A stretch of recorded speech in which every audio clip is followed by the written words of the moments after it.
There is no one like me. There is no one like me. Like me. Bonjour à tous et à toutes, j'espère que vous allez bien. Et comme d'habitude, moi, ça va impeccablement bien. Aujourd'hui dans cet épisode 3 de Couchons-nous moins bêtes, c'est de foot qu'on va parler. Mais avant ça, j'ai plusieurs petites choses à vous dire. Tout d'abord, je tiens à remercier la chaîne Le Bon Plan du Geek, sur laquelle va être upload de tous mes Couchons-nous moins bêtes. Je voulais aussi remercier la Play Happy Club et plus particulièrement Nico pour ce partenariat qui va me permettre d'ici peu de temps de pouvoir vous faire des concours avec des lots plutôt sympas à la clé.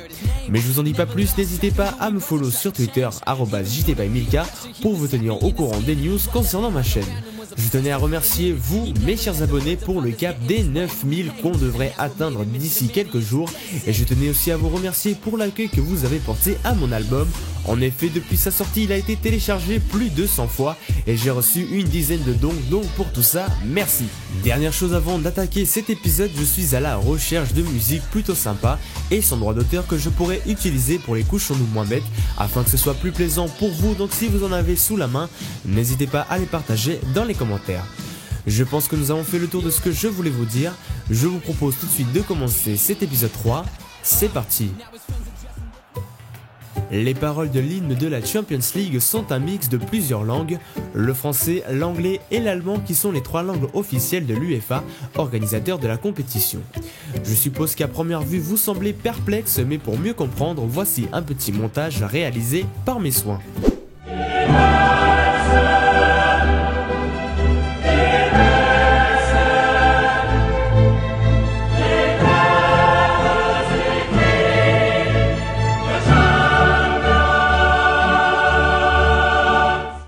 Denis Bergkamp, footballeur hollandais qui a fait les beaux jours de l'équipe d'Arsenal, a manqué beaucoup de matchs.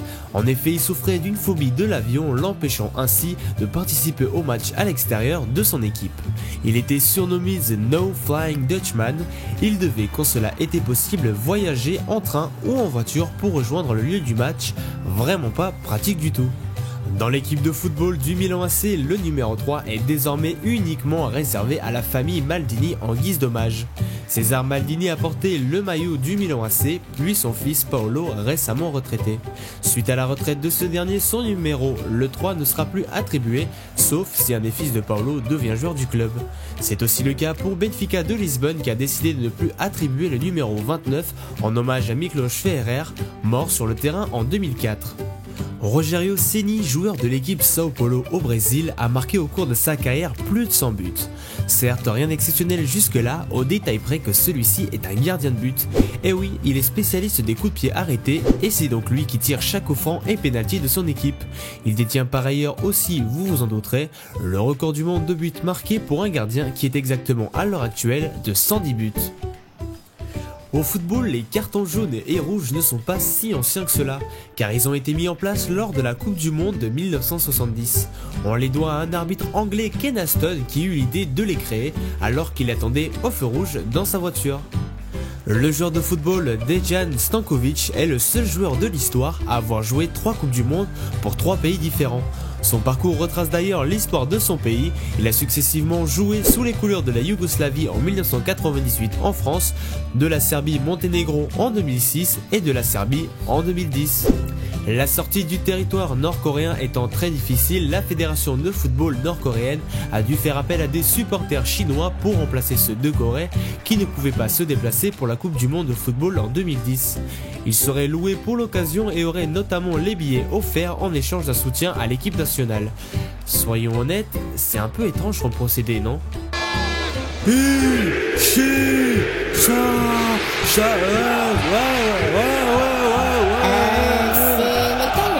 Coréens, les rouges ou les blancs?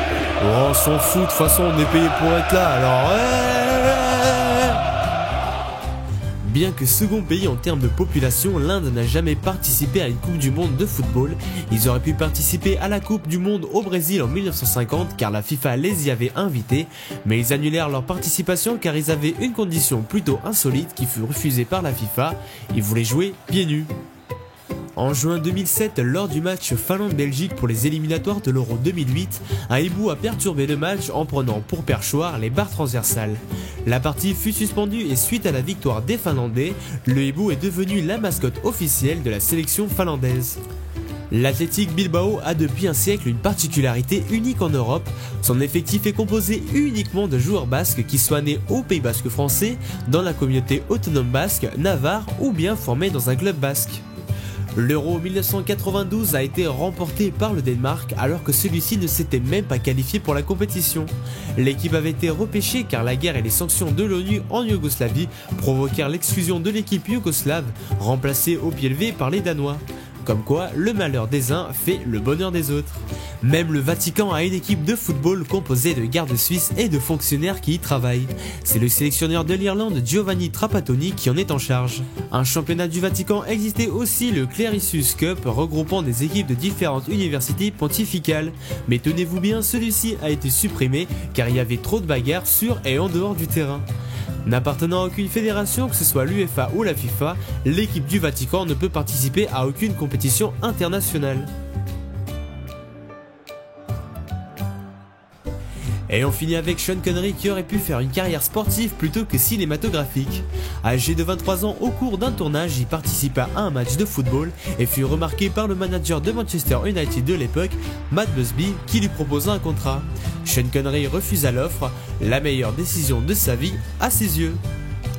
Et c'est déjà la fin de ce 3e épisode de Couchons-nous moins bêtes. J'espère qu'il vous aura plu. Vous pouvez choisir quel sera le prochain thème de Couchons-nous moins bêtes. Cette semaine, vous avez le choix entre les animaux ou la technologie. Faites vos choix par commentaire. Avant de vous laisser, je tiens à remercier le site secoucher-bête.fr sur lequel je pioche la plupart de mes anecdotes. Je tiens aussi à remercier Le Bon Plan du Geek pour leur soutien. D'ailleurs, si vous regardez cette vidéo sur leur chaîne, je vous invite à jeter un petit coup d'œil à ma chaîne, ça fait toujours plaisir. Comme d'habitude, un petit like n'est pas de refus.